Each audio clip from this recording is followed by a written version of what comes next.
In this lesson we're going to go through an introduction to playing blues rhythm guitar. Hi and welcome to this lesson on getting started playing blues rhythm guitar. So we're going to be looking at a blues in A. This lesson is very beginner friendly. There's some really good stuff in here for the intermediate and advanced player the further into the lesson we get. So I've broke this lesson into 3 separate videos. This first video is going to cover the basic 12-bar blues with just using open chords, which is ideal for when you're first starting to play guitar. We're also going to look at some basic open 7th chord shapes, which are also ideal for when you're first getting started playing guitar. We're going to look at our count and our basic quarter note rhythms and start looking at 8th note rhythms. And we'll even touch upon some 16th note rhythm ideas at the end as well. In lesson 2 we're going to step it up quite a bit and we're going to start looking at some bar chords. And in video 3 we're going to take it to another level and we're going to add some more interest to the rhythm guitar part. So we're going to be looking at some different techniques and some slides and some different chord shapes. Now this full video series does come with an excellent resource pack that is designed to help you get the most out of this lesson. It has everything from chord charts and tabs to backing tracks, and each of the backing tracks that we're using throughout this lesson through all the examples and exercises come in a wide variety of tempos, so you can start off slow, really giving yourself a chance to change chords but staying in the beat and then getting faster and faster, so right up until 120 BPM where you'll just be flying through the progression and having lots of fun playing rhythm guitar. I personally think it's very healthy to listen to a wide variety of music, and I'm always looking for new things to listen to. I'd be very interested to know who your favourite blues artists are. They don't necessarily have to be guitarists, so just leave a comment below and let us know who you're listening to. Our first part of this blues is actually ideal for beginners, as we're just using 3 chords and they're usually the first 3 chords that I show people how to play. So we're going to be using the A chord first. So this will be first finger, 2nd fret on the D string, the 2nd finger, 2nd fret on the G string, and the 3rd finger, 2nd fret on the B string. Now because it's an A chord, we start from an A note, so that's the 2nd string down, and we just strum all the way down from there. Now I always say when you're first learning new chords, try just picking each note individually.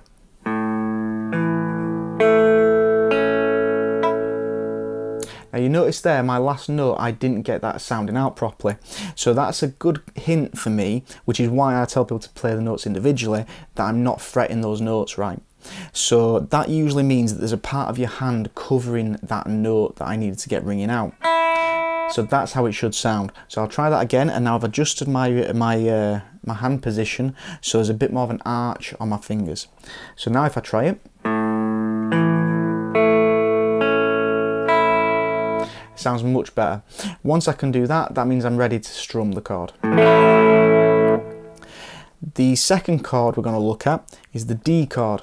So D major is the 1st finger on the 2nd fret on the G string, the 2nd finger on the 2nd fret of the high E string, and the 3rd finger on the B string at the 3rd fret.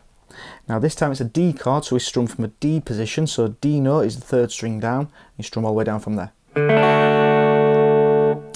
And we do the same again, so we just pick all the notes individually, make sure they're all sounding correctly. Now something to really note here with all of these chords is you want to use your fingertips as much as possible. The more you use your pads, which might feel a bit easier at first, but if you use your pads then you're going to end up getting notes sounding quite poorly or playing the wrong notes. That high E string just doesn't ring out properly, so really focus on getting a nice arch on your fingers. Almost imagine that a pencil or a finger could go in between the fingers there, which is usually a good indication that you're getting the right hand shape. And like I say, fingertips as much as possible, less of the pads.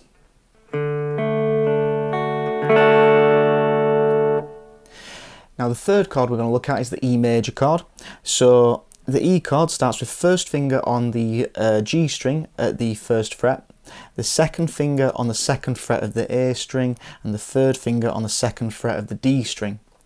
Now this is an E chord, so we start from an E note, so that's the top string, and we strum all the way down. Same again, we play each note individually, make sure all the notes are sounding correctly.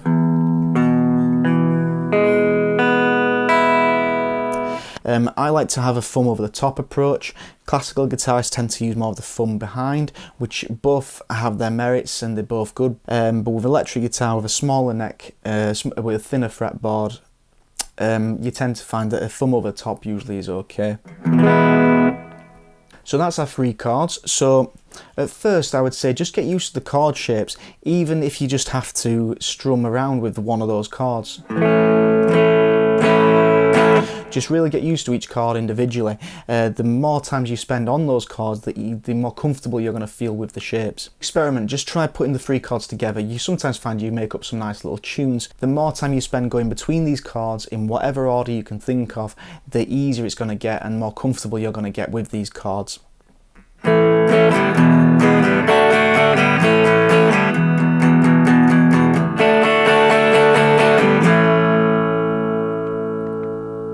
Now our blues progression. Now the blues usually follows a particular formula. This can be expanded upon and changed, but we're going to do the most basic form of the blues at the moment. So first thing to think of is our count. Now we're going to be doing this in standard 4/4, so all that means is we're going to be counting to 4 for every bar we do. So all that means is it's going to go 1, 2, 3, 4. That's 1 bar. So whenever we say how many bars we're doing, that's all that means. So we're going to stay on the A chord for 4 bars. So that's just 4 counts of 4. So let's just try that. So 1, 2, 3, 4. 1, 2, 3, 4. 2, 2, 3, 4. 3, 2, 3, 4. 4, 2, 3, 4. Which is exactly why I've made the backing tracks with so many different tempos, so you can really build up your speed, but more your control and your accuracy of playing the chords. So we've done 4 bars of A and 2 bars of D. Now we're going back to A for another 2 bars. So 1, 2, 3, 4, 1, 2, 3, 4, 1, 2, 3, 4. So let's try what we've got so far together. So we've got 4 bars of A, 2 bars of D, and now we're going to add 2 bars of A after the D chord.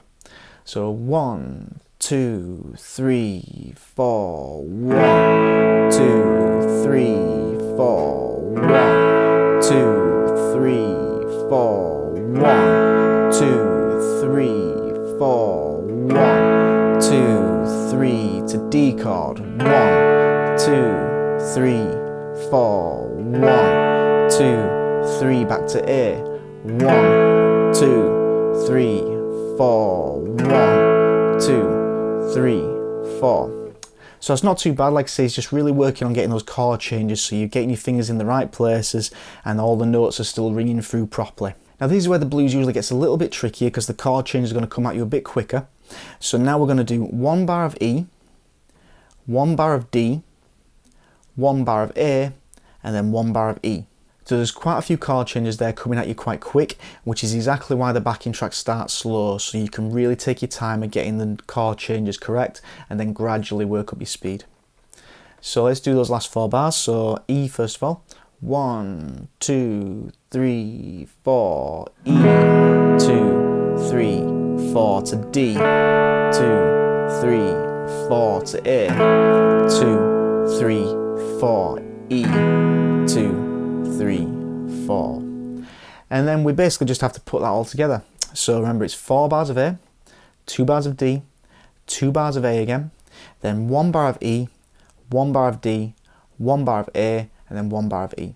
So let's put all that together. 1, 2, 3, 4, 1, 2, 3, 4, 1, 2, 3, 4, 1, 2, 3, 4, 1, 2, 3 to D, 1, 2, 3, 4, 1, 2, 3 back to A, 1, 2, 3, 4, 1, 2, 3, 4 to E, 2, 3, 4 to D, 2, 3, 4 to A, 2, 3, 4, finish on E, 2, 3, 4. And